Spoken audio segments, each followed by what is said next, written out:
Hey Tribe, Sally here. Hope you're having an amazing and fascinating day. I know I am, and this view means we're back in my tiny RV kitchen. I am making stew today, and I'm going to freeze a bunch of it up so I've got food to eat later. I'm doing it with some wild game brats that a friend of mine caught, processed, and so forth. And they say sweet potato on the package, so I have no idea what the game meat is, and I have no idea what sweet potato means. But I'm going to flip the camera around. We're going to roll the intro right after I thank you for being here. And then I'll show you what we got going on. Wake up with the sun in our eyes. Sally forth, no need for goodbyes. Journey calls, let's roll the dice. Every mile a new surprise. Well, that right there is a big pile of meat. That was, I think, 6 individual brats, but I cut the skins open and kind of crumbled them up because I decided I'd rather have crumbles than neat slices. And I've got the Instant Pot on saute. I have sprayed it with just a little bit of olive oil spray. And we're going to go ahead and dump that meat in and get it started. Oh my goodness, that smells good already. I have no idea what seasonings he used or anything like that. But, you know, stew is stew to a large extent, so that's what we're going to work on.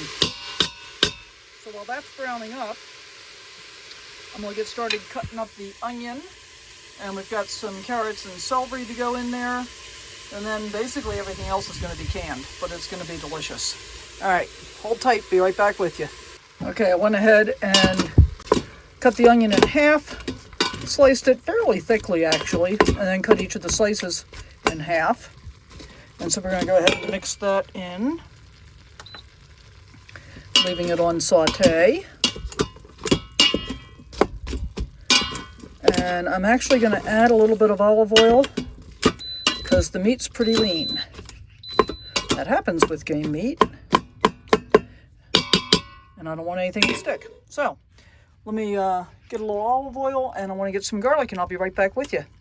So part of my plan here is to try and get as many vegetables in this pot as I can, because I don't really have fresh vegetables that I'm going to be able to keep for very long. So I've got canned tomatoes, I got green beans, I got carrots, I got celery, I got onions I already put in, and I have little baby potatoes. So I think that's going to be pretty delicious. And yeah, that's what we're going to go with. All right, so we're going to let this saute for another minute or two, let that garlic work in, let the onions become a little more translucent, and then we'll just start dumping everything else in, and we will be ready to go. Cool. And then for seasonings, all we're using is garlic powder, salt, pepper, and bay leaves. Might put a little thyme in too, if I have any more, I can't remember. So we'll see. Stand by. And just FYI, guys, you can cook a good meal anywhere, no matter where you are. I happen to be in a Walmart parking lot right now. And although today is not really a stew day, because it's like 73 degrees outside, I want to get this made where I can use my generator to recharge my batteries. Because when I left camp this morning, I was down to like, I think 66%, maybe something like that. And I'm using the Instant Pot, so I'm using more power now. And then I'm going to turn on the generator a little while later and get my batteries recharged so that when I go back to camp tomorrow, I'll be at least 100% to start with, because I haven't been at 100% since I got there. So we'll see what happens. All right, so this is looking pretty good.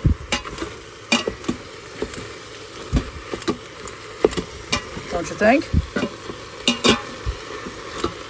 And I'm going to go ahead and add about a teaspoon of salt. I already put in about 3/4 of a teaspoon of fresh ground black pepper. And I think I'm going to do about 3/4 of a teaspoon to a teaspoon of thyme, because I found some. All right, so our seasonings are all in. Stick them to the side of the pot a little bit. Oh yeah, I can smell that thyme heating right up. Okay, I'm going to cut this off of saute, cancel, and we're going to go ahead and basically just dump everything else in. So first I'm going in with the celery, carrots, and actually first I'm going to go in with the potatoes. So that they'll be closer to the heat source, not that it will matter because they're going to be in liquid. So let me get some stuff in here and I'll show you what we got. First of all, I decided to put in 2 cans of tomatoes instead of 1. And because the meat is neither chicken nor beef, I'm mixing my Better Than Bouillon. So I'm going to start with about a good teaspoonful of chicken, and I'm going to put a good teaspoonful of beef in as well. And in case you're not aware, my feeling is that when you're doing stuff in the Instant Pot like this, you don't need to actually mix the Better Than Bouillon in with hot water and dissolve it first. The pressure from the pressure cooker is going to dissolve it. And then I added about 2 cups of water. And I think I'm going to call this good as soon as I throw a couple bay leaves in. Looks good to me. What do you think? Really looks good to me. I'm excited about this one. Let me grab a couple bay leaves here. All right, here we go. I really like bay leaves, and I think they're kind of underused. I'm also thinking I might have to close my big windows that don't have screens on them because I have flies inside now. Oh well. But this is looking pretty good. We're going to put the lid on it. We're going to let it come up to pressure and cook for about 20 minutes.